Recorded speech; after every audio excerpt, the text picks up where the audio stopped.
कहानी यहाँ एक छोटे से गांव की है जहाँ पर एक रहस्यमय बाबा जी रहते थे। गांव वाले उन्हें बड़े आदमी की तरह मानते थे क्योंकि बाबा जी के पास एक ऐसी जड़ी बूटी थी जिसे देखकर किसी को भी चाहे वह कुछ भी मांग सकता था। एक दिन गांव का एक युवक नामक वीर बाबा जी के पास गया और बोला, बाबा जी, मेरी जिंदगी में सुख शांति नहीं है, कृपया मेरी मदद करें। बाबा जी ने मुस्कुराते हुए कहा, ठीक है बेटा, लेकिन एक शर्त पर। कौन सी शर्त है बाबा जी?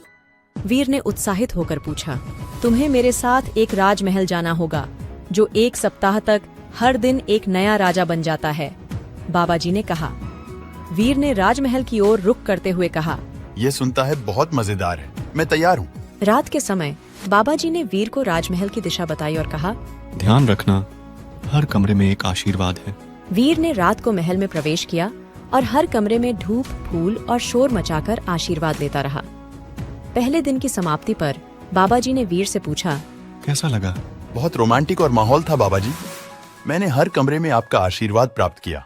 दूसरे दिन राजमहल के एक और कमरे में वीर ने एक पुरानी किताब पर पूरा ध्यान दिया। रात के अंत में उसने बाबा जी से कहा, यहाँ एक ज्ञान भरा कमरा है बाबा जी।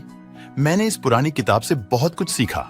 बाबा जी ने हंसते हुए कहा, अच्छा है बेटा, तुम्हारी मेहनत और उत्साह को देखकर मुझे खुशी है। तीसरे दिन एक अन्य कमरे में वीर ने सभी वस्त्रों को धारण करके नृत्य किया और गायन किया। पौज रात को बाबा जी ने पूछा, कैसा लगा तुम्हें? वीर ने उत्सुकता से कहा। आखिरकार 7वें दिन वीर ने एक खास कमरे में पहुंचा जहां पर बाबा जी खड़े थे। तुमने सब कुछ पूरा किया है वीर, तुम्हारा उत्साह और संवाद ने मेरा दिल जीता है। धन्यवाद बाबा जी, मैंने जो भी किया आपकी शिक्षा और आशीर्वाद का ही फल है, वीर ने विनम्रता से कहा। तभी बाबा जी ने अपनी जड़ी बूटी से एक विशेष आशीर्वाद दिया और कहा, तुम ही गांव का सबसे बड़ा राजा बनोगे। और जैसे ही आशीर्वाद मिला, वीर को महसूस हुआ कि उसकी जिंदगी में नई एक शुरुआत हो रही है। वीर ने गांव को सशक्त किया, अच्छाई और समृद्धि के साथ राजा बना और उसने बाबा जी की शिक्षा को अपनी जिंदगी में हमेशा याद किया।